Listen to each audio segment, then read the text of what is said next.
Wednesday, January 2023. If you'd please stand and join in reciting the Pledge of Allegiance. The flag is up here in the corner.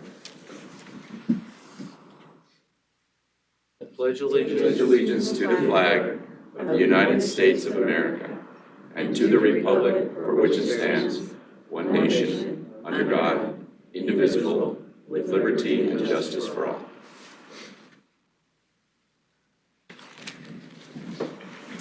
Thank you, councilors, members of the public.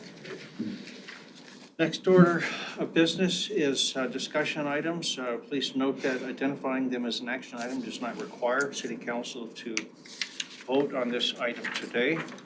First up, number 3A is a stormwater update. This is an action item, and we have our Public Works Director, Dustin Johnson, here with us today. Director, if you'd please introduce yourself for the record and remember to speak up loudly and clearly. The microphones are above head, and those listening at home, the floor is yours. Thank you. Good afternoon, council, mayor, fellow staff, people here at home. Dustin Johnson, Public Works Director, here to present to you about stormwater. I am just going to quickly share my screen so all out in Zoomville can see it.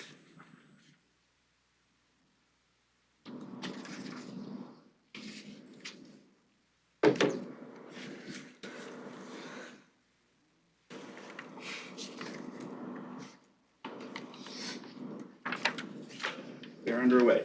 Again, Public Works Director Dustin Johnson. I think one of the first updates or action items that this council took almost exactly a year ago was the discussion of stormwater. So one, congratulations on your first year. And so we're 1 year down and a few more to go. Secondly, I guess to give, everything is an analogy in public works. And so this is the marathon analogy. Stormwater has a long, varied history throughout Lewiston, and we are essentially in the home stretch. So today, this presentation, I don't have any more technical information to provide to you. Everything that is technical has already been given you in the master plans and everything else. I'll reference some of that today, but this is more of a policy discussion. This is an informal discussion today. So as I don't have very many slides, I don't have a lot of prepared information, but this is essentially the last opportunity for us to have a dialogue informally, because after today, we're going to start moving forward with all of the direction that we've gotten and start taking formal measures to create the stormwater utility. So, as I said, if there's something you want me to speed up on or slow down on, or you want clarification, or you want to start a discussion on, please just raise your hand, tell me, and we will stop and discuss it, because this is a very broad discussion. A good third of it is stuff that you've already seen, but I think it's good to kind of rehash everything that we've gotten up to this point, because I think there's a lot of people out there in the public who isn't aware of what we've already taken place, and some of this stuff I think probably predates everybody in this room in one way or another. And so I just kind of, I'm a slow thinker, so if you repetition kind of helps us get the point through. So today, as I've already said, I just want to give you and the public and anybody watching today an update on the progress that we've made. Basically, I think the last time we met was last August.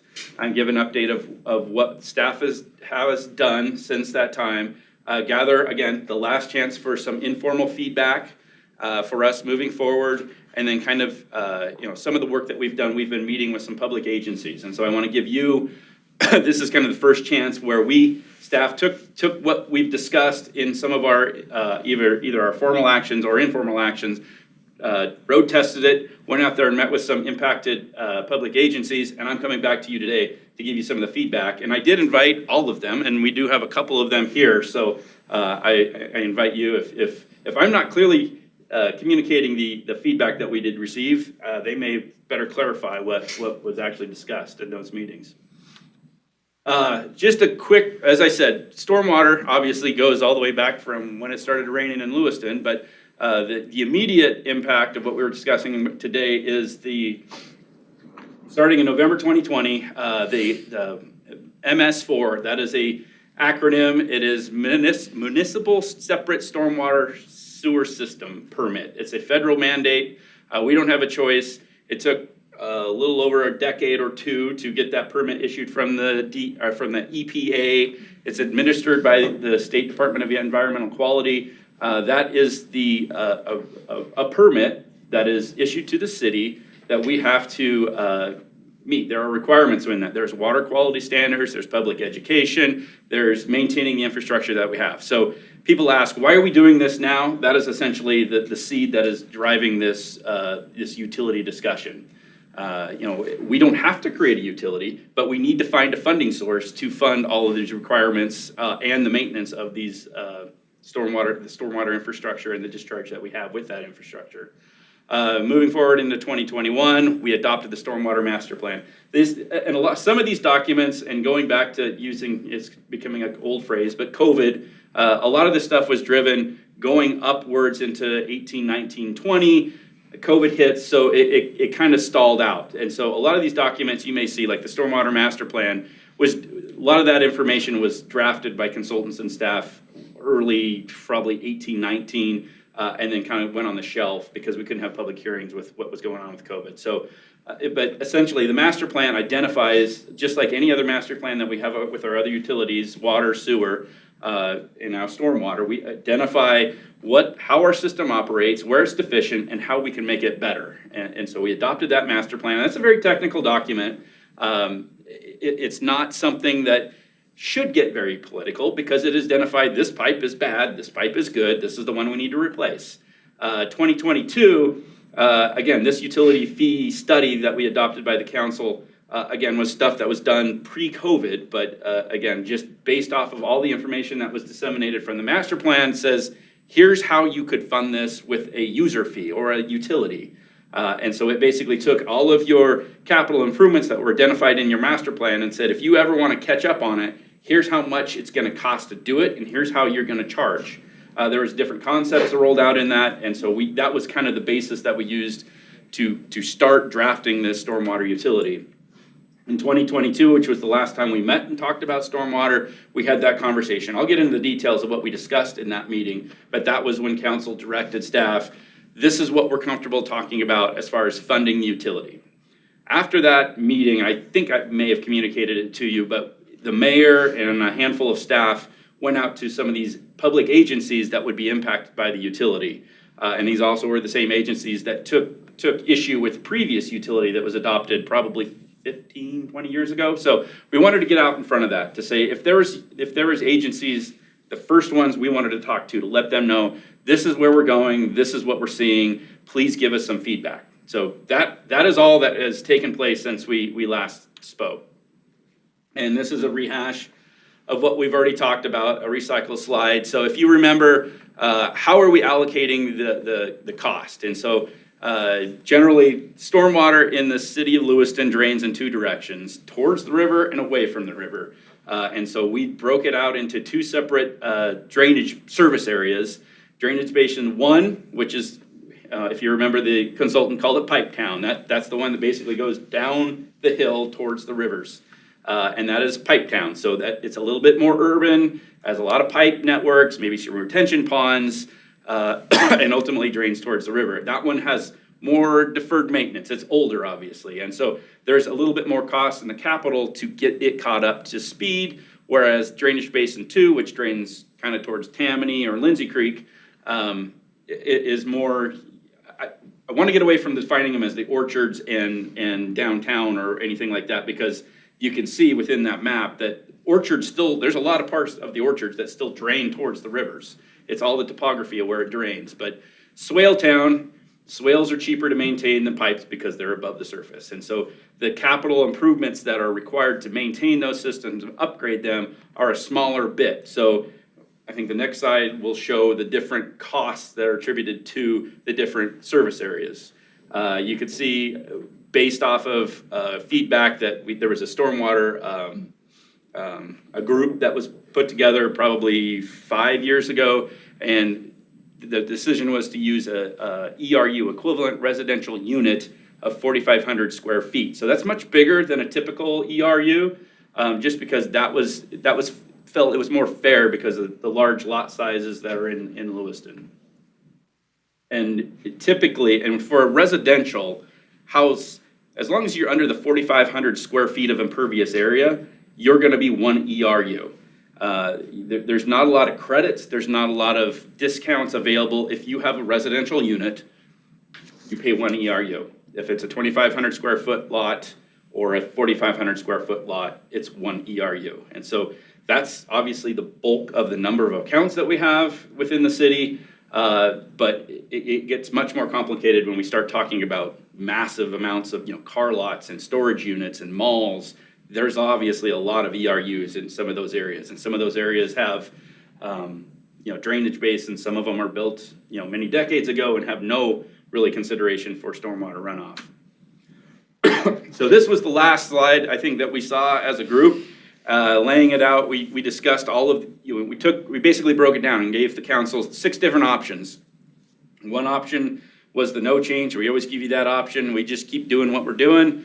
Obviously, there's no cost to service area 1 or 2. It's just, we're gonna keep doing it. That's the expense at the bottom of what it's gonna cost out of our property taxes. So $644,000 just to keep doing what we're doing. And, I think the conversation that we continue to have is deferred maintenance.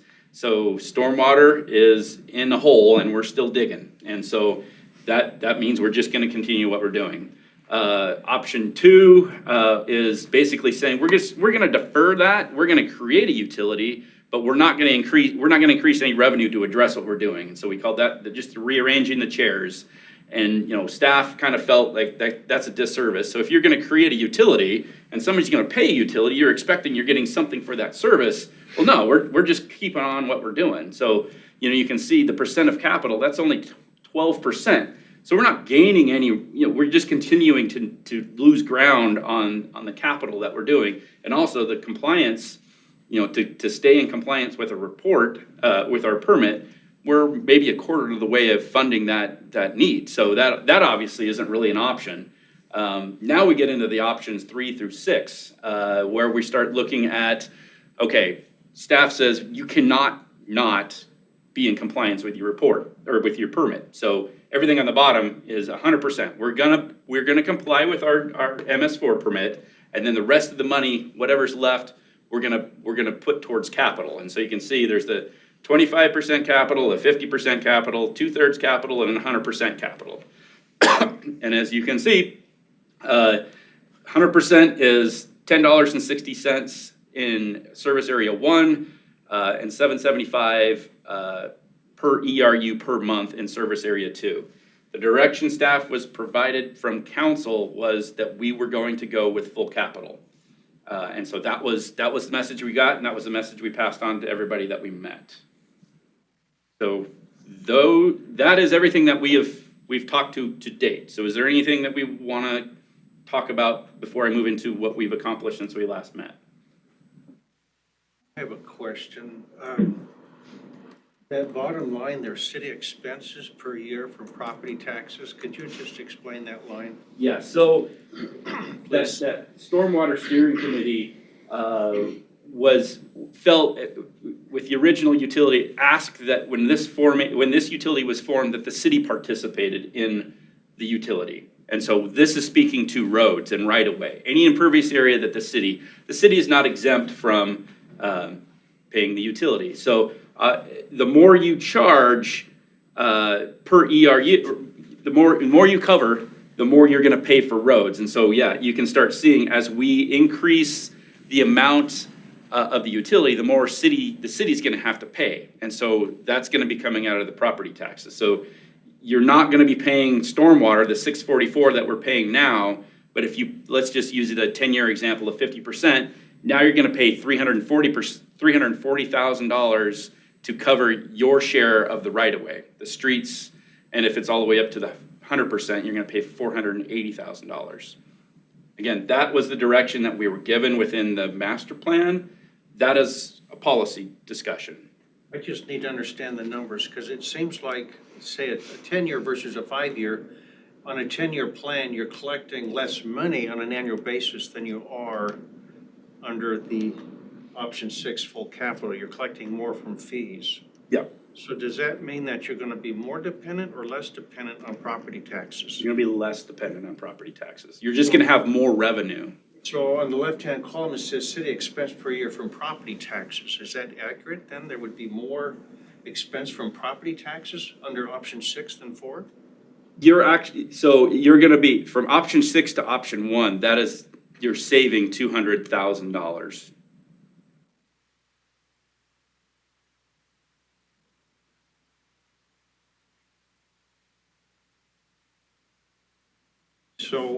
So this would be on an annual basis then? Yeah. Yeah, okay. So currently, we're budgeting roughly 644.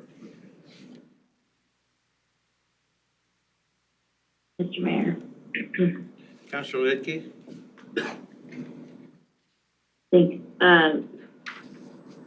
Director Johnson, just to add on to that, because that was going to be my question was, so can you paint a picture of if option 1 is no change and we're putting 644 into the budget or spending that much, like, can you tell us what that 644, you mentioned right away, roads, et cetera. That is, I'm having trouble connecting it to where we have it in the budget and the projects that have come in front of us over the last year. Have we spent that? No, that 644 right now, 6 right away? that 644, yeah, is maintenance of the infrastructure that we have, which is obviously not enough.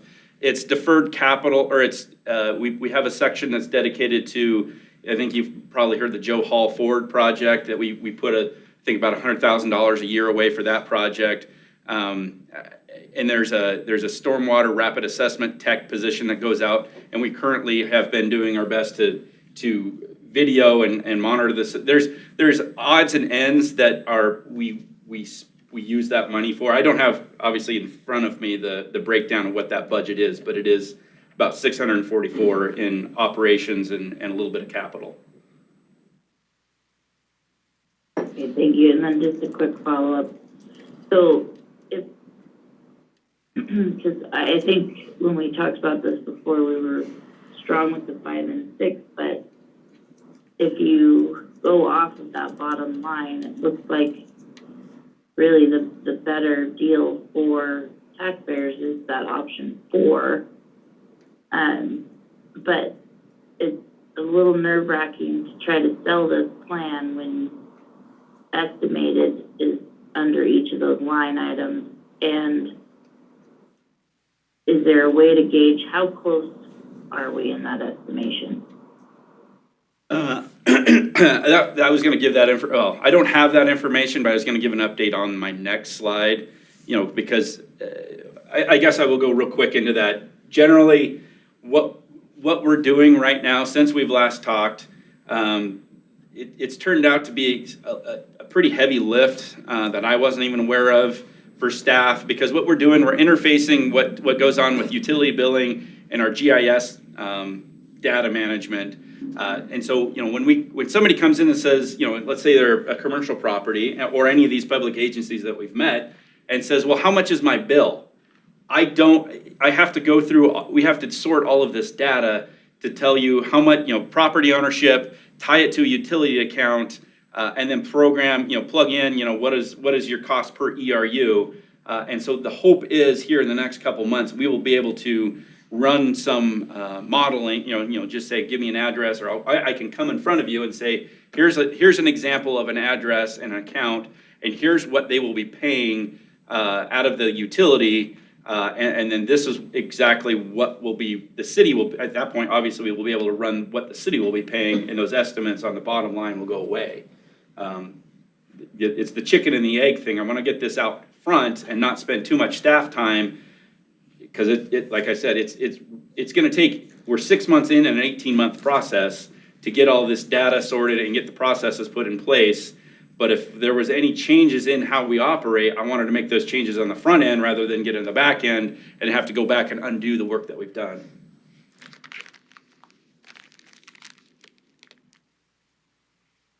Councilor Kleberg? Thank you, Mr. Mayor. We did have a lengthy discussion on this.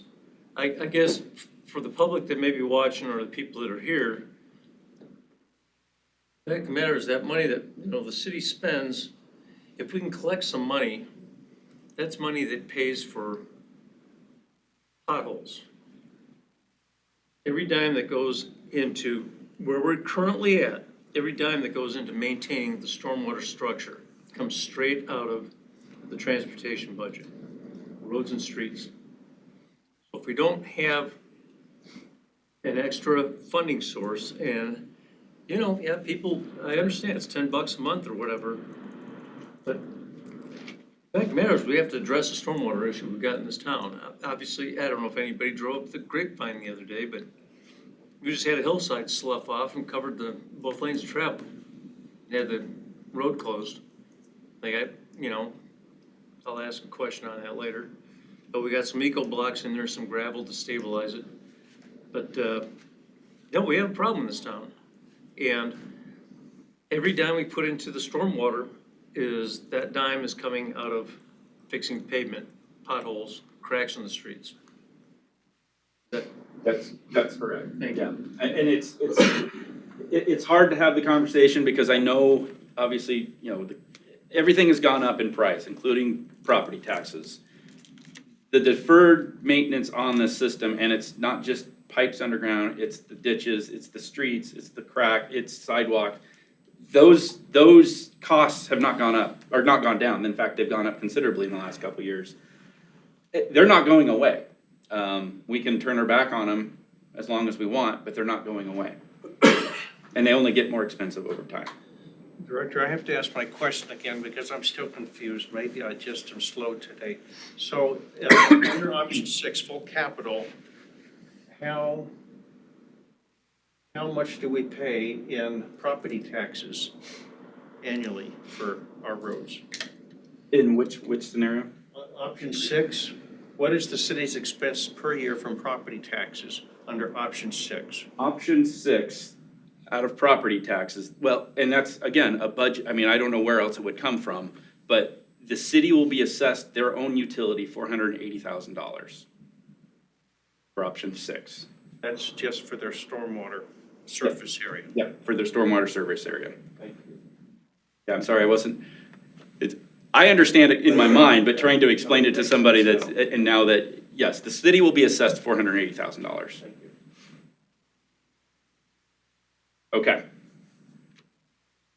I already kind of hit that first bullet point with Councilor Letke's question, but this has been a very educating experience for me to work. I mean, there's so many departments working together on this collectively, to try and link all of this. And because this is a utility, this is a service that is provided to the constituents within Lewiston, and we need to make sure that they're billed correctly, properly, and not underbilled or not overbilled, that they are provided a service, and this is a way that we can equitably charge and provide that service. So a lot of details to be worked through, and a lot of just when you think you've tackled one issue, you find another one. And I'm not even going to go into the weeds on this because I am not qualified to give you an overview. But I will tell you, once you integrate GIS, utility billing, and IT, and then you throw a sprinkling of legal support, it gets very confusing very quickly. I will say, I think we have a clear direction. As I said, our schedule was approximately 18 months, and I think we're probably a little bit ahead of schedule on this. The next item is we have hired a stormwater coordinator. That person starts on Monday. We lucked out somebody who has experience administering a stormwater utility and is a City of Lewiston resident. So we have somebody who can hit the ground running, and I'm excited to have them on board Monday.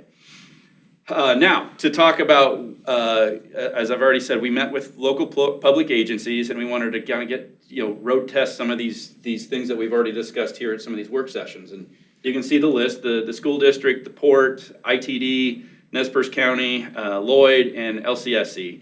I did get feedback from LCSC this morning. I ran some of these, talked with them about what I'm going to provide you as far as feedback. They agreed. They had one more in here that I added. But as I said, we have we have a representative from the county and we have a representative from the port. So they may be more than happy to provide any clarification if I don't clearly tell you what I got back from them. I think overall, each agency understood what we're doing. I think, it's a little easier talking public agency to a public agency. Everybody knows what we're up against when we try and, address an issue with public dollars, and knowing that, we're under a microscope. But there's also, like I said, deferred maintenance. We have to address it. So I think they appreciate that, what we're trying to accomplish, and don't underestimate what we're trying to accomplish, but also appreciate us reaching out early.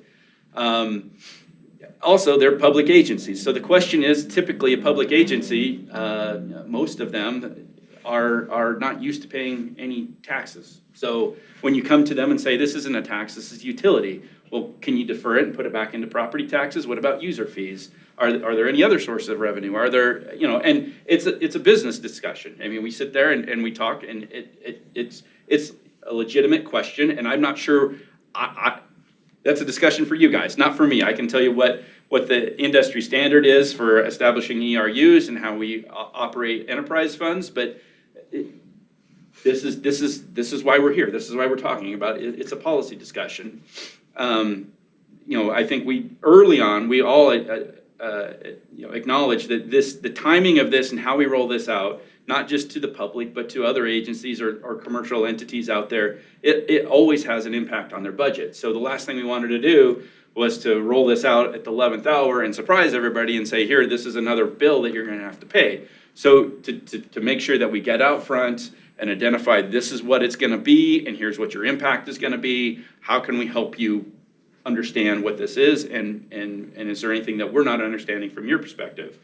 There were some conversations about, the city went straight to option 6, full rollout. Is there any consideration for phasing it? And that, again, that's a policy discussion. I can tell them as somebody who wants to accomplish some of these deferred maintenance, let's go pedal to the metal, let's take care of this. But also as a ratepayer, I can say, yeah, that might look a little bit easier. The medicine's easier to swallow on a smaller incremental increase. The one thing that LCSC asked me this morning was, what do future rate increases look like? And I don't know, but I told them, as Public Works Department, our goal is to make sure that any adjustments in your rate are digestible, that we're looking at, my goal as a Public Works Director is say, I don't want your water bill to go up more than 4% a year. Our goal is 2 or 3%, or depending on inflation and cost and any capital that gets rolled into it,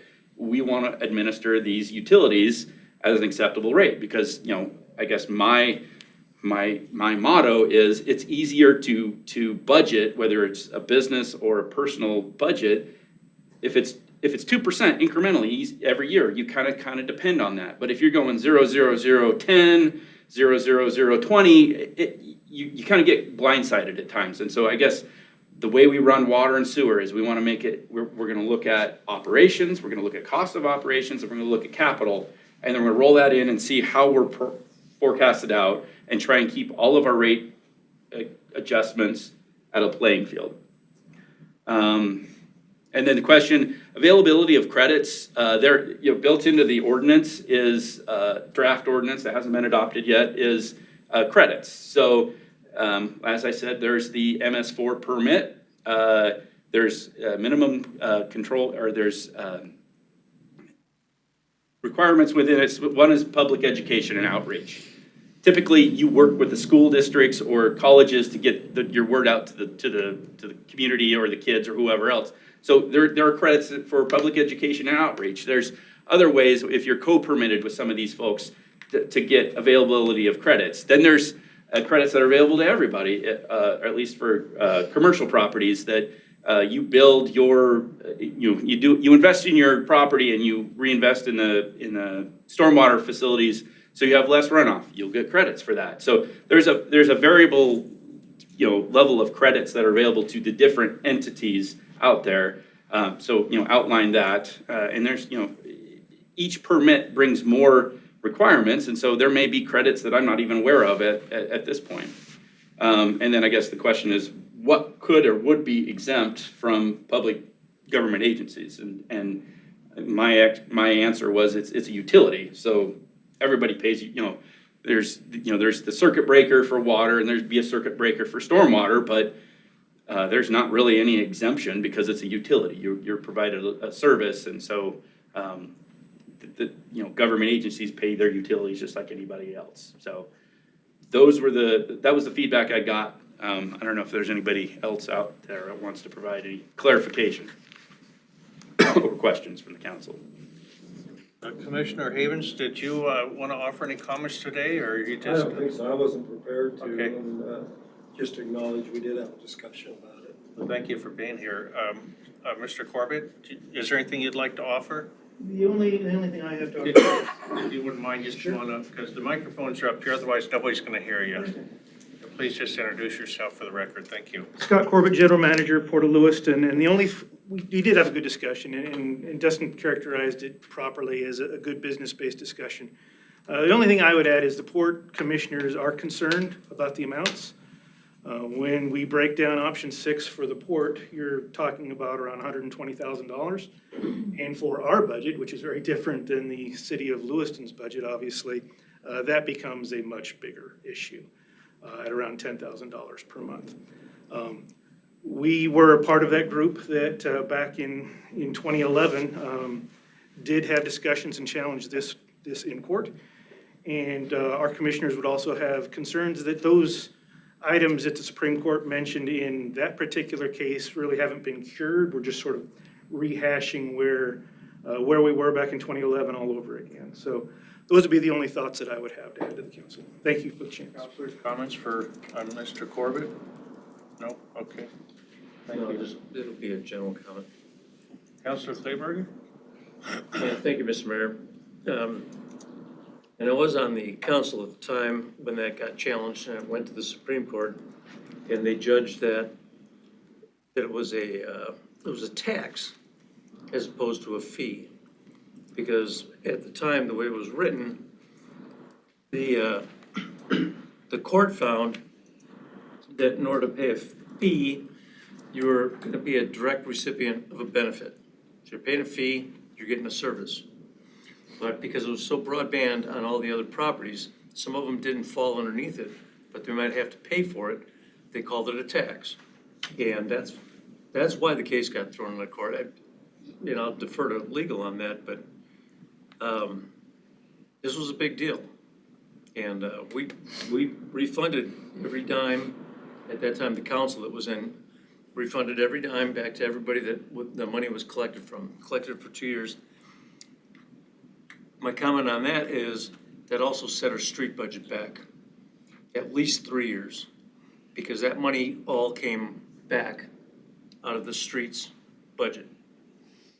That's why I'd like to see us go forward, calling it a utility, just like Director Johnson's been saying, and making sure we do this right. Because we have other towns in Idaho that have actually done this and are able to raise some funds to address their stormwater issues. And, with our elevation changes, 700-800 feet, at least in the west orchards, down to the river, water flows downhill. And I live up there, and I don't want to diminish the fact that I'm saying, well, it's only $10. I pay it too. Just like anybody else in this town would be paying it. So I don't take these things lightly, but this is something we need to address if we're going to continue with the road program that's going to improve our roads. Councilor Townsley? No? Councilor Lidkey?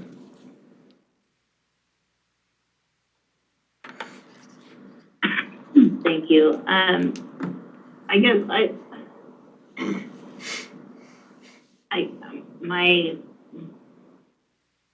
I keep reading the line questions of balancing the utility user fees, property taxes, and other revenue. And while I heard Mr. Corbett, $120,000 a year to the port, and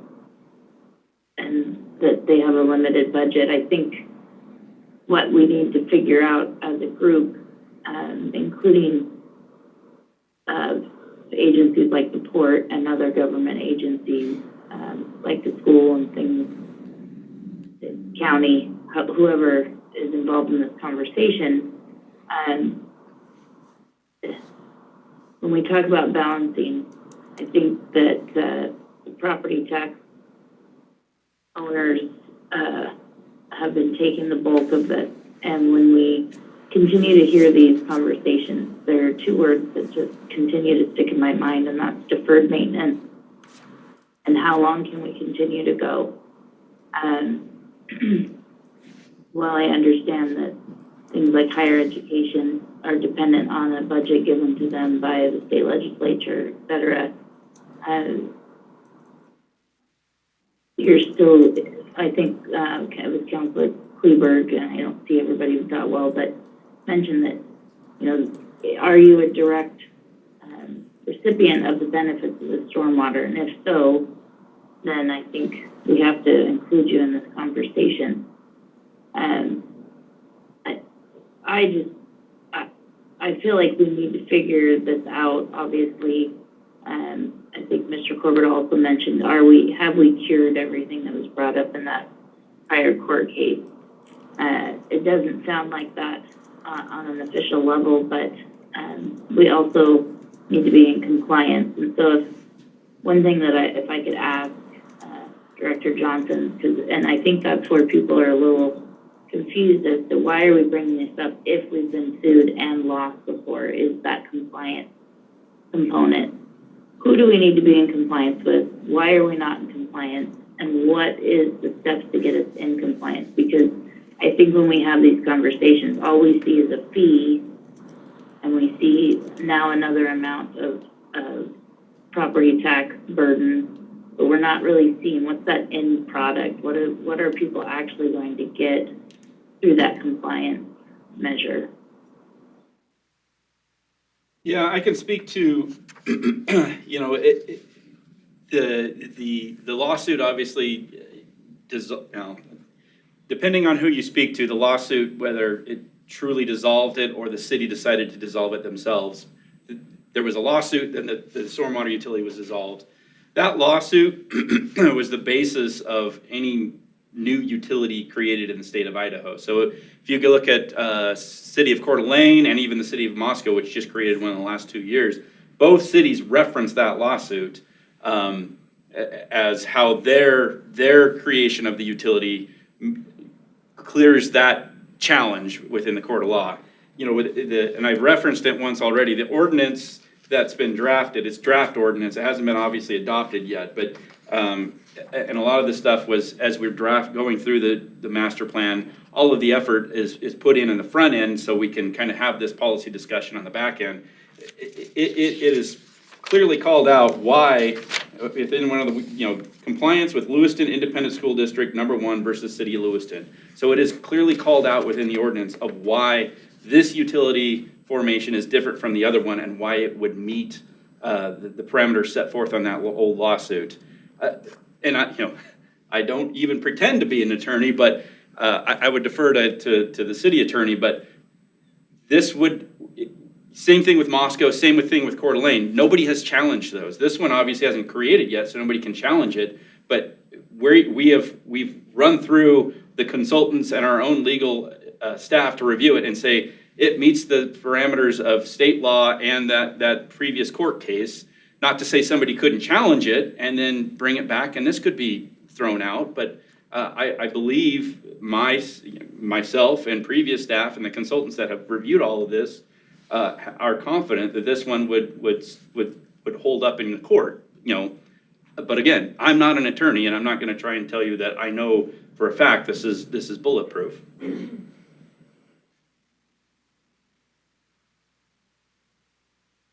Councilor Lidke, follow-up?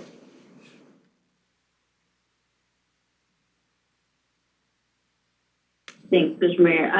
Dustin and I get it. I think that's where the apprehension comes in. And none of this is a sure bet until we probably dig into it and take a few steps. The problem is I don't think there's a resident in the city of Lewiston that's going to be okay with us taking any steps that could cost them and then have to step back. I think that's some of the frustration I'm hearing. And so, again, again, just, I get your position and what you're trying to find that solution. And I apologize, hybrid, trying to be on Zoom and hear everything because there was, so. I know I could hear you speak to the court case, but did you speak to specifically that our compliance? Well, who are we supposed to be in compliance with and kind of how that relates to our current, the M4, I can't remember the full name of it, but the certificate that we have.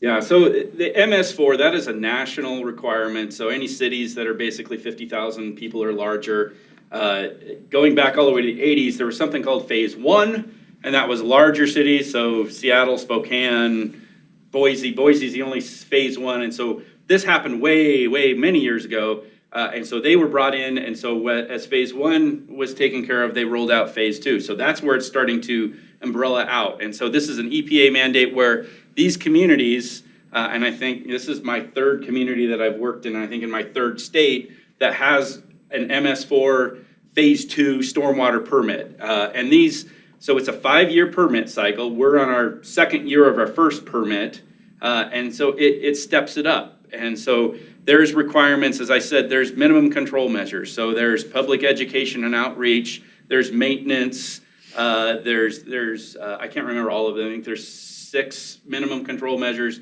and so each of those requires reporting, and so we will be reporting, we have an annual report that we report directly to the DEQ, and the reporting is how many lane miles did you sweep this year, how many catch basins did you clean out, how much pipe did you replace, and what's creative about these stormwater permits, and it's federal government, they're not going to tell you how to fund it, they're not going to tell you have to spend X amount of dollars to do it. They're just gonna say you have to meet the the requirements of this permit. And then you have to kind of read the tea leaves and say, well, this is what this means, and this is how this community has taken care of it. And so, I've worked in Eastern Washington, and there's a conglomerate of similar sized communities as Lewiston that collectively get together and say, let's pool our resources. And Idaho is starting to do that itself and saying, okay, we know that the DEQ thinks favorably of this type of practice, and they don't think so great of this, and so we're going to invest our money in, new design parameters for stormwater discharge for new development. That's one of the minimum control measures. So that's kind of the stuff of how we got to do it. So I can't tell you that the permit's not going to come with a bill. It's going to come with requirements, and we have to creatively find what is the most affordable way to meet the requirements of these permits.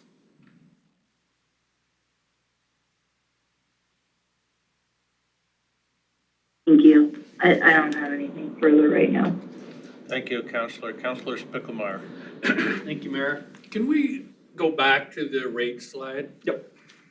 Just probably already answered, but I was looking like in option 4 after listening to the port's discussion. So for the city's parts, it's 340,000, so that basically leaves 300,000 in the budget, right?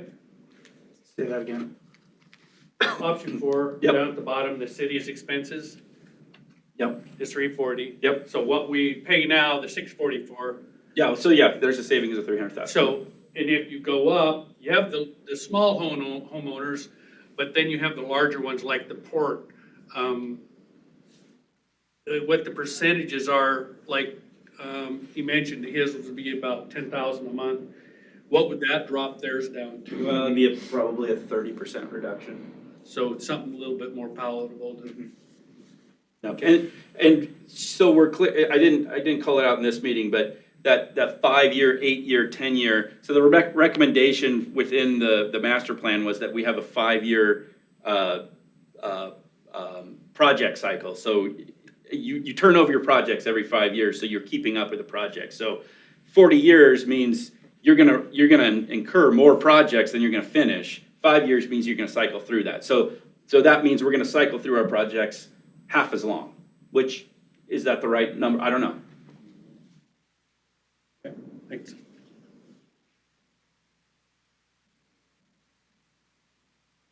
Okay, councilors, did you have more? I just had one last slide here, which is what we're doing moving forward is public outreach. I feel we've had a lot of conversations here. I don't think I've had a lot of conversations out with the public. And so the council is more than welcome to participate as we start looking at ways to get out there and get the public educated, involved, and get the feedback. I know there's feedback out there. Anything like this, I know there's going to be feedback, and I want to hear it.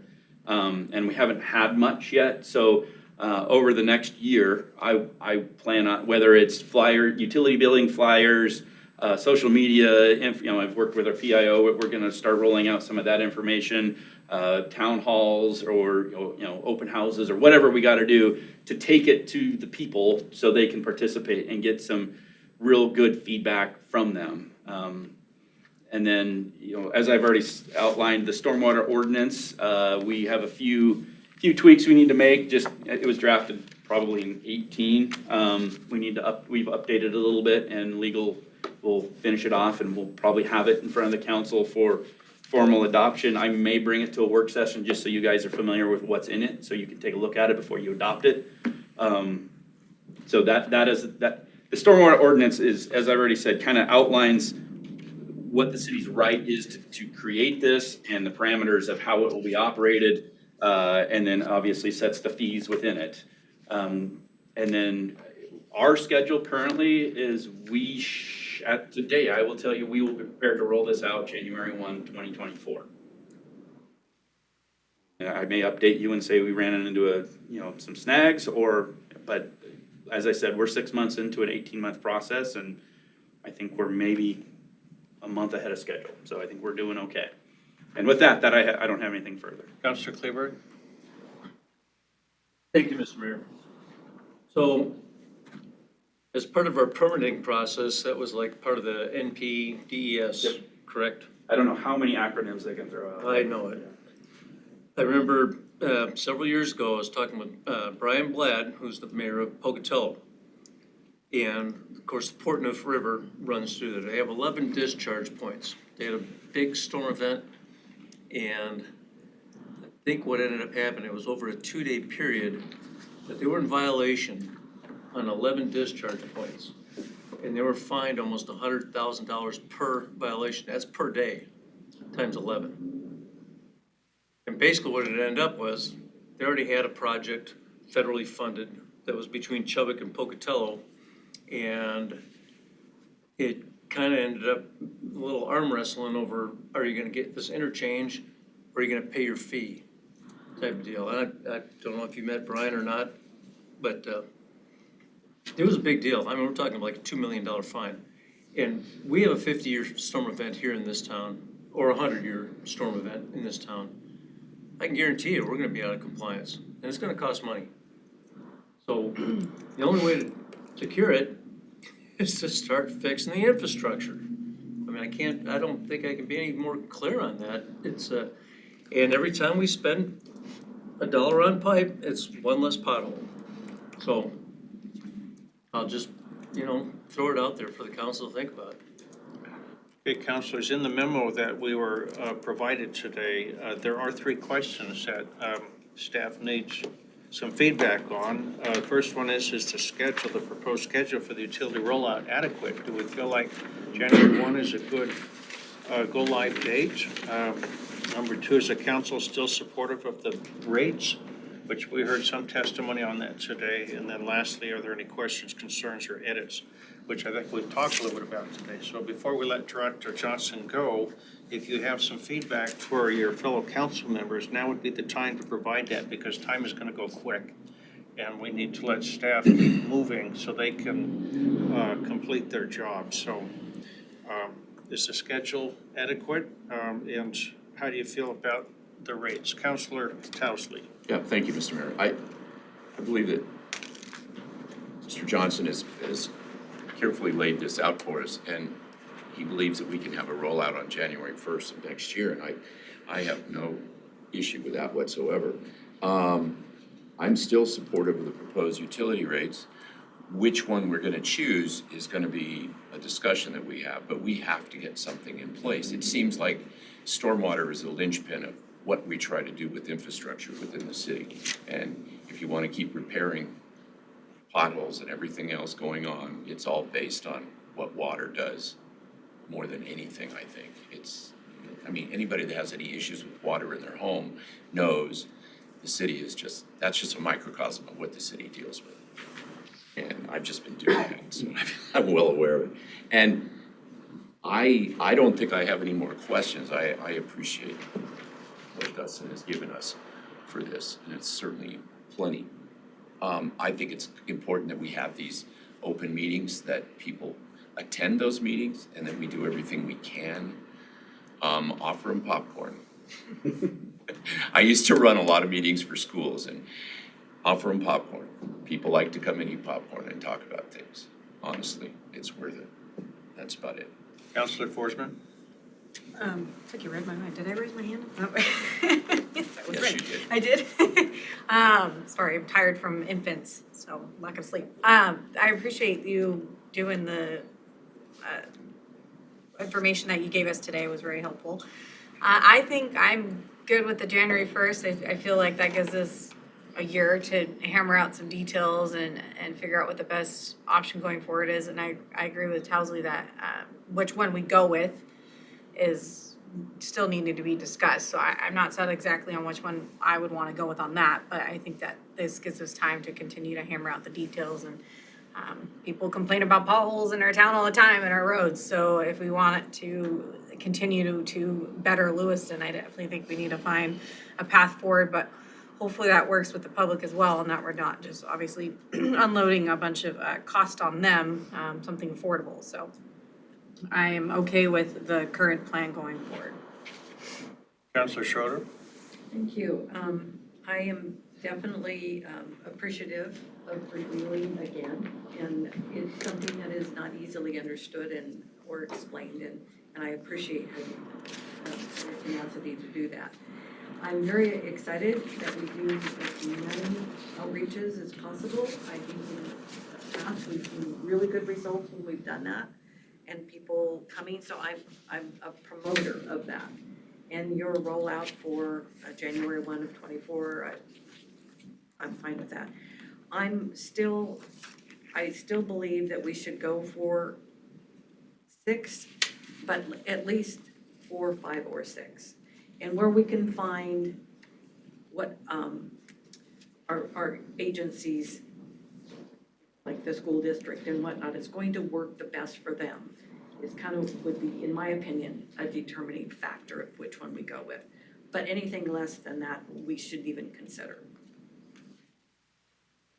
Counselor Speckman?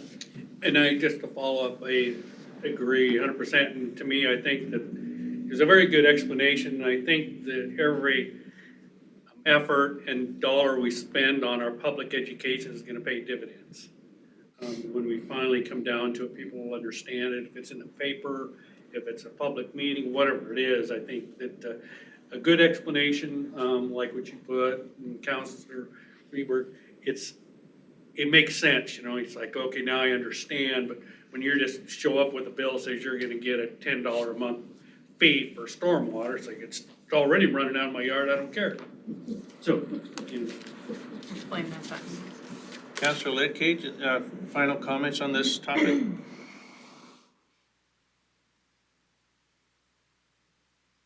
I just will reiterate that I think we need to hear from the public and spend as much time educating them on what we are required to do. And I would like us to use the word deferred maintenance less and less. So whatever gets us to that point is going to be all right with me. Thank you, Counselor. Counselor Kleberg, last word. Okay, thank you, Mr. Mayor. No, and the public education portion of the discussion, I'm fine with the schedule. I think we did a very effective job 3.5 years ago, having open, town hall style meetings. And that's the reason why we got 2 bonds passed in this town for a water treatment plant and a wastewater treatment plant. Things that passed by an unbelievable margin that I've almost unheard of in the state of Idaho. It passed over 87% in favor. So, you know, I think with our PIO and, like I said, just telling people what this is gonna go for, I think could win people over. And I just think it's important we get moving on it. Director Johnson, did we answer your questions I today? think so. I appreciate the dialogue, and I'm sure I will see you again real soon. Thank you, Director. Thank you. Good, thanks, Dustin. Okay, council, next up is item B, audit services, and we have Director Gordon here from our Finance Department. Director, if you'd please introduce yourself for the record and remember to speak loudly and clearly into the microphone so those in the room and those listening at home can hear you. The floor is yours. Thank you. Thank you. Thank you, Mayor, members of council. Amy Gordon, City Treasurer. So today is a conversation to expand on a comment or a suggestion that was made at a work session you guys had in December with the county. The Commissioner Havens had recommended us considering doing a joint procurement of audit services. And so I had reached out to the mayor after that meeting because I am scheduled to start working on our procurement of our audit services this month. My planned date for advertisement was gonna be the end of April. I would ideally like to stick to that date. Last time we did the RFP for our audit services, we were a month or two behind that and we weren't quite able to lock down those costs for our budget. I also thought it was really important to have the discussion because I wanted to make certain that council is aware that we do go through a formal procurement process for our auditing services. It's not required by state code. It's considered a professional service, which is excluded from state code for being procured. But we have always, I shouldn't say we have always, but we've gone through that process, at least the last 10 years, has been based on a formal procurement. You know, the benefits of going out and doing that procurement process is not only does it give that competitive bidding process, but it also provides that opportunity for all qualified firms to be able to submit a proposal for the auditing services of the city. When we package our document for auditing services, it does include the Urban Renewal Agency and it also includes the Employee Benefit Health Trust Plan. Those are legally separate entities, but they are component units of the city, which is why we include them in our request for proposal because there's a lot of kind of shared reviews. So our auditing firm would need to review some of those financials and figures in order to reflect them in our financial statements as a component unit because they are discretely reported as a component unit of the city's financials. So that those two entities, there's a need for those to be part of the city's auditing services. My concern with doing a joint procurement beyond that scope would be the potential of limiting firms from being able to put a proposal in on our audit services. I don't know if the thought was if we had this larger bundle of a bigger scope, it would be more attractive to larger national firms. I can say that we have had the larger firms submit proposals. They just have not been the ones that have come out with the highest score. We've had Eide Bailly submit a proposal. We've had it's WIF, PLI, PLI, Whipfly. I apologize, I can't remember that. They're a national firm. They have offices from state of Virginia to the state of Washington.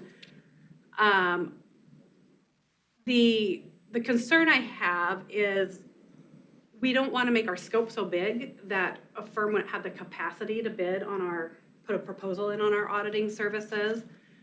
We have contractual relationships that exist with the county. So you would have to have independency within that firm in order for them to do the audit services of both the county and the city. The current firm that does the city's audit does also do the county, but they do those under separate partners. And they might utilize some of the same, like staff accountants, but they have separate partners who are the reviewers of those audit processes. So any firm that wanted to submit a proposal for that included both city and the county would have to ensure that they had at least two partners within their firms that are specialized in public sector audits so that they could maintain that independence. You can't audit both sides of a contract. We have criteria within our audit that I don't know if it would apply to the county. For example, we have to include some criteria based off the Department of Insurance rules and their guidelines for the audit of the employee benefit plan. That wouldn't apply to the county. They don't utilize a self-funded plan, I don't believe. I'm not certain that the county participates in the GFOA, which is Government Finance Officers Association. If they participate in their Certificate of Excellence Award, the city, we do participate in that because it allows us to have our report reviewed by 3 independent audit firms, or not audit firms, but 3 independent reviewers review our financials each year. And then we receive really valuable feedback on how to make that comprehensive report better and to maintain a good report for the citizens to read. There's certain criteria that has to be met, though, to participate in that program. So that's one of the requirements of our RFP is we put information within our document that ensures that they're familiar with that program and that they know the rules and guidelines of what that comprehensive financial report needs to have in it to participate in the program. For B, and from the purchasing perspective, we always want to make certain when we're putting out an RFP, a request for proposal, that we're not excluding anyone for proposing without the necessity to have that criteria in that RFP that would potentially exclude somebody. So that would be my concern, is we would be creating an audit service that was too big for some of our past and current potential proposers to submit a proposal on. But my ultimate reason for being here is to see kind of how council felt about that suggestion, because I don't really want to get too far into my revisions to our RFP document and then find out we would be going a different way. I also worry that we are, not all firms provide auditing services to the public sector. They just don't specialize in it. They don't have staff that has a focus on that. So we're already working with a limited, number of firms who would submit proposals anyways. So then we would potentially be limiting it down even to more of a narrow margin. We typically get approximately 5 proposers. We do receive more than, our current firm is local, but we do receive proposals from other local firms that are within this region. So that's really the purpose for me being here today, is to see kind of what council would like to do with that, if you wanted to pursue a joint procurement, what that would look like. The state law does allow joint purchasing agreements. They do require that one entity take the lead. I personally would want to maintain that lead. We have our documents that have worked well for us, that have our criteria built into them, but I have no doubt that we could work well with the county. My concern would be, we would need to articulate the need for us to engage those services collectively. What was the need, the purpose to have the same firm audit the city? Because I would never want anyone to challenge, well, because you combined those services, we weren't able to propose on it. It was too big for us. Director, Councilor Schroeder. What you laid out for us is very clear to me, and I totally agree with not doing a joint for the very reasons you've laid out. You did it very well. I agree. Counselor Forsman? Yeah, is it, so you're saying companies these companies, audit companies, would then, it might limit the amount of companies that want to take this basically on because it's such a big project or spectrum? Correct. They may not have enough partners. Maybe they only have one partner within their firm who handles public sector audits. So then they really wouldn't be able to bid on our services because they'd have to maintain that independence between the city and the county. They may not have enough staffing to do a service that big. That's my ultimate concern is, also we put our timeline in our RFP. We have some pretty hard deadlines in there that are non-negotiable. The Department of Insurance requires our financial report for the health trust to be submitted no later than December 31st. It's a very hard turnaround. 90 days is a very short window to complete an audit and have it proofed and finalized and ready to send. But that, we have no choice in that date. That's a required date by the Department of Insurance. We have other timelines that we meet for the GFOA program that we participate in. March 31st is the deadline. I think we have till April 15th or the 30th to do our federal clearinghouse where we submit that we've complied to the single audit so that we don't jeopardize any of our federal funding. So we do have our timeline documented in our RFP, but it could be maybe that firm, we could do this service and we could also do the audit of the county, but we couldn't do them at the same time. So that's a potential limitation. Follow-up question. Counselor Forsman? Do you know of any cities that do that, combine the counties and the city's audit?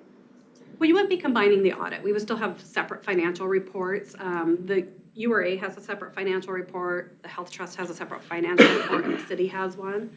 So this would just be asking them to do another one, but it would be on a larger scale, similar to the cities, I would imagine. Probably staffing hours and number of staff that the firm would have to dedicate would be probably similar for the county as it is for the city. I don't really know for certain. Okay. But you would always have separate financial reports. So that's kind of one of my concerns is what would be the need to procure it jointly. That's where And I would want to be able to communicate to a potential proposer if they ask me, well, why did you do that jointly? Because we just didn't have the capacity to submit a proposal. You would want to be able to articulate the need for it, Right, okay. the benefit. Yeah. And I think even Commissioner Havens said this in that meeting, that he didn't think it would save either side money, and I don't think it would. On my previous experience evaluating, the way that they submit those cost proposals is based on number of staff and hours. I think we've developed so much in remote working the last few years. I think, having a firm who's located further away is really not going to be much of an impact in the cost proposals as it was 5 years ago, because we've all adapted so well to remote working and, electronic images and documents that is probably going to be a very minimal impact to cost proposals. I'm fine not pursuing it. I personally can't see why we would go that route and the benefit behind it, so everything you explained makes perfect sense to me, and that's where my thoughts would have went as well, so, thank you. Counselor Spicklemeyer? And I agree with them. I think you have sound reasoning. I'd support keeping it individual. I would like to add too, we have an audit committee that works like a board and commissions for the city. And that is one of their roles, as being a community member to that audit committee, as they sit on that evaluation panel so that we have some external input on the selection of the firm. But it's also kind of one of their responsibilities. One of their purposes of being in place is to be that evaluation team and helping us select our audit firm. Mayor? Counselor Townsley? Thank you, Mr. Mayor. I appreciate Commissioner Havens' inquiry into this. I mean, it's always good to look at things. I think talking about insurance every 3 years or 4 years, take a look at it. And we've looked at it, and I don't see any benefit to the city doing this as far as cost-wise, or it seems like it would make things more complicated for us. And if we have no red flags for our audits in the past, or who's been doing them, and the process is working, I'd say we just keep the ship stable. I think probably the thought process is it would maybe attract the larger firms, but we have had proposals from those larger firms based on how we're currently doing it. And I would expect to receive them again. Sure. Thank you. Thank you. Director Gordon, Councilors, this is Councilor Lidkey.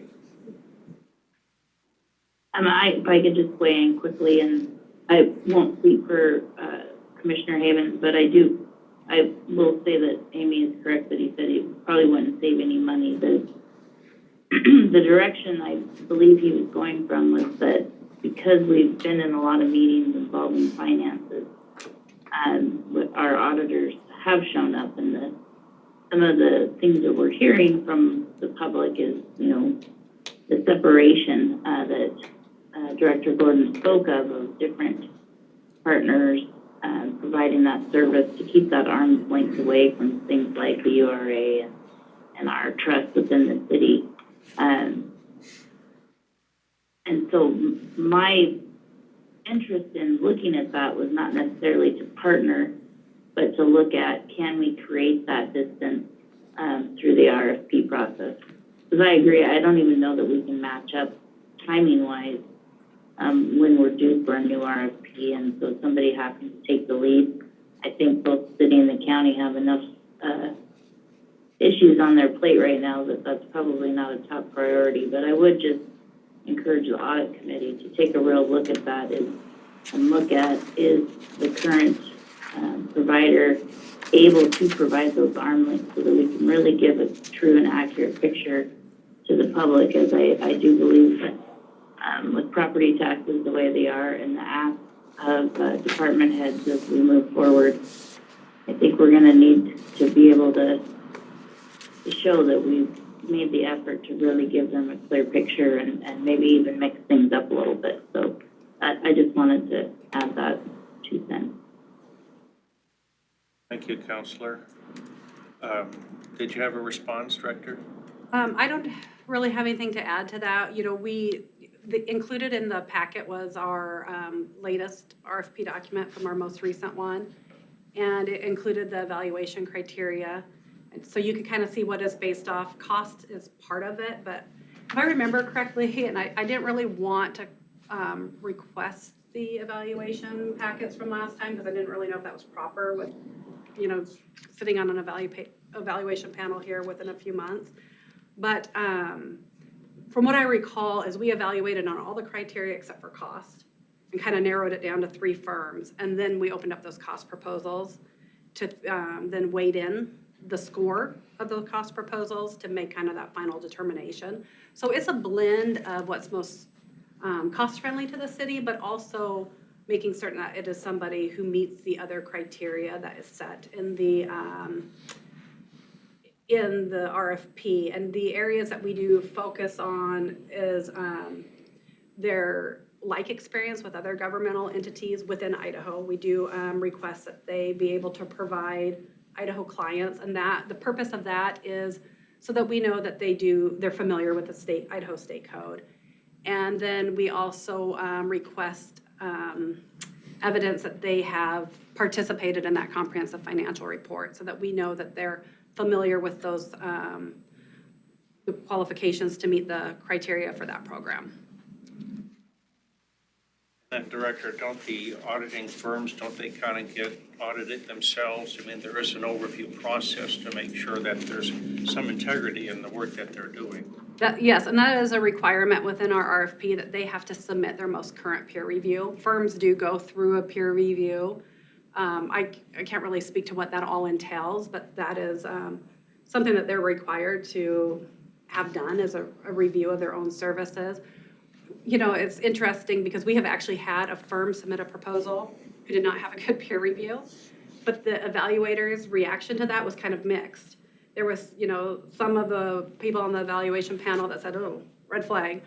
And then there were the others that said, no, this is a good thing, because look how they've responded to it. You can see all the action that they've taken to rectify the situation they were in. They've brought in a new partner with that background. They've, so it was kind of an interesting, that was probably one of the criteria that got the most discussion of one of our RFPs. So Councillor Lidkey, I don't know if you heard all of that, but maybe that provides a little bit of that arm's length transaction that you're looking for, going through those peer reviews that we do request and we do review. And we could certainly beef that up if we needed to. No, I did hear, and I appreciate that, and Director Gordon, and again, I mean, no disrespect of any kind to either the accounting firm that we have used, will use, or the finance department.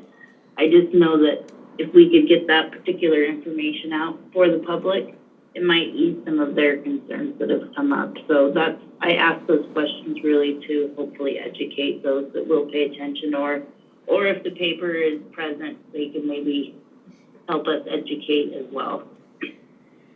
Thank you, Councillor. The newspaper was here earlier, but they had to leave. Thank you. Councillors, this is an action item. If you feel the need, you could give Director Gordon a little more direction, or we could just leave it here. It's up to you. I'm fine. Okay, Councillor Kleberg? I just make a motion to continue with the RFP that's been presented to us and it independent, owned by the city of Lewiston. I'll second Sense? Mm-hmm. So the motion is just to basically go out for our own audit services and not to combine with the county at this time, or any other entity, I guess, other than your and The insurance. our self Trust, health yeah. trust, yeah, insurance. So, yes, sir. Any discussion, Councillor Lidkey?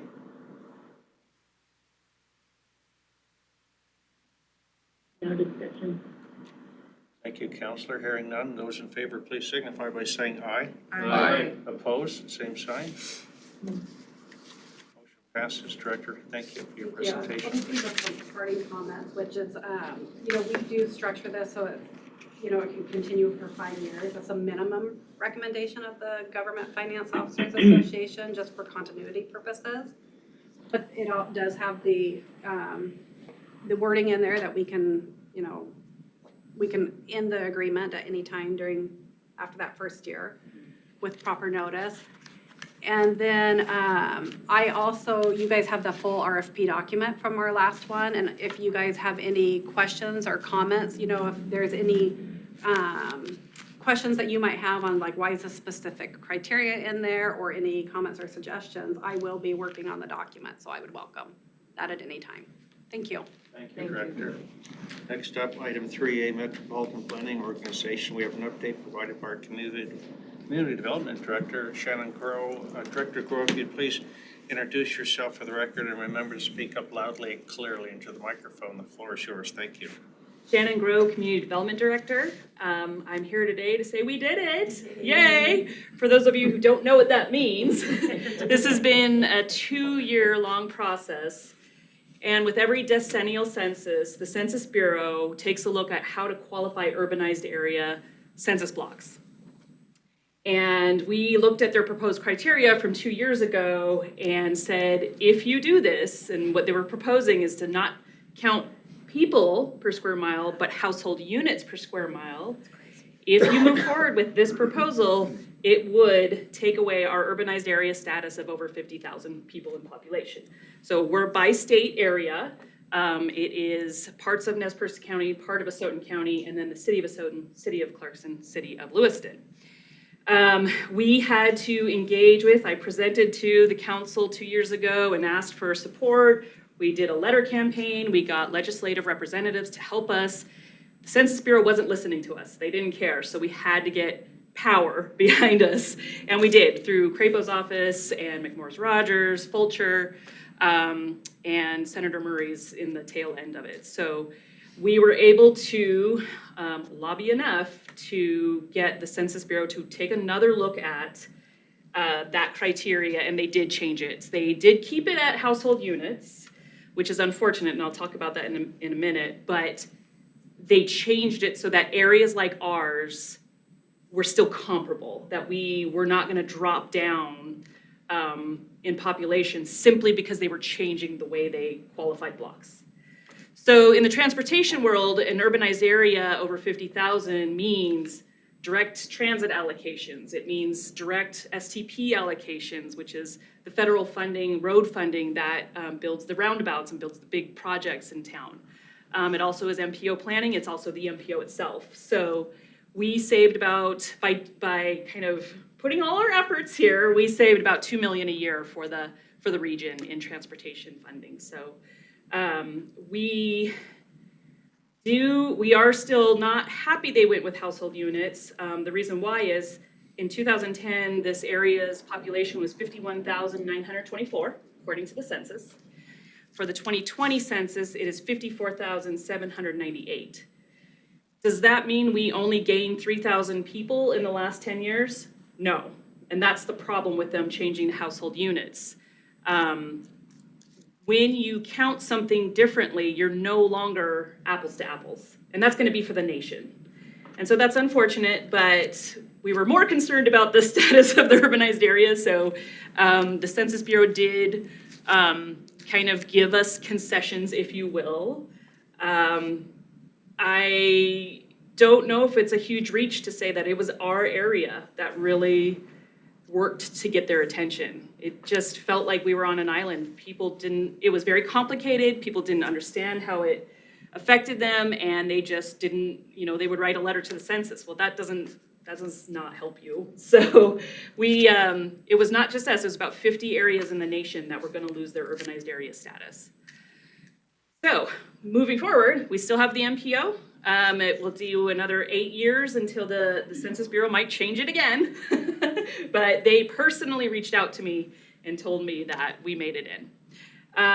Twin Falls has become an MPO. So what that means for us in this area is that on the Idaho side, the planning funds are now split 6 ways instead of 5 ways.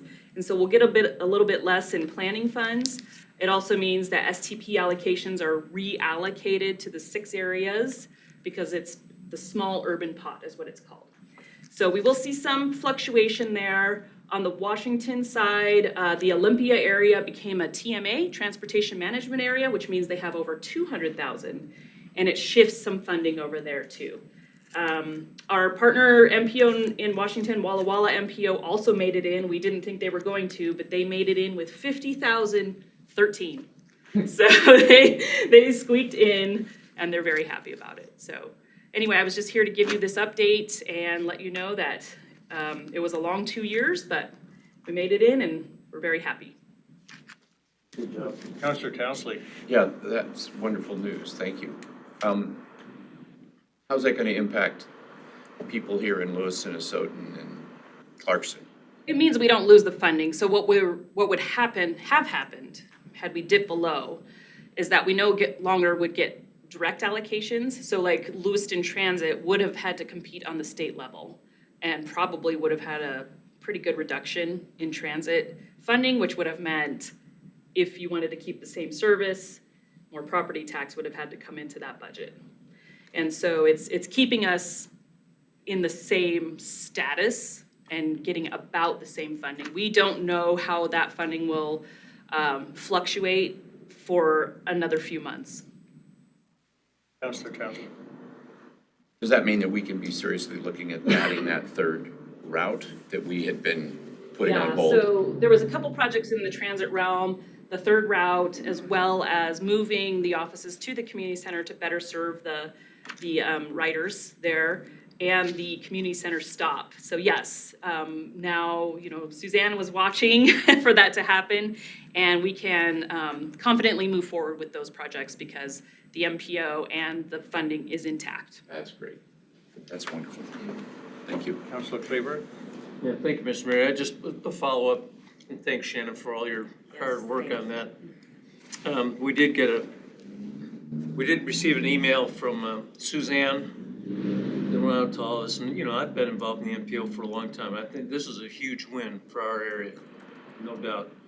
But she wanted to express gratitude from Lewiston Transit. I think the MPO's efforts were instrumental in altering the Census Bureau's approach and enabling us to keep our urban status and direct grant allocation. That's the key. We're able to buy new vehicles at a reasonable rate, and like we were talking about the third route, I think that might go a long ways towards helping us out on that, so. Good deal. Thank you, Counselor. Counselor Forsman.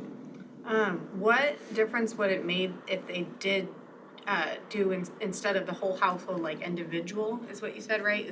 Would have been preferred? What difference does that make? It's hard to say right now. I knew somebody was gonna ask that.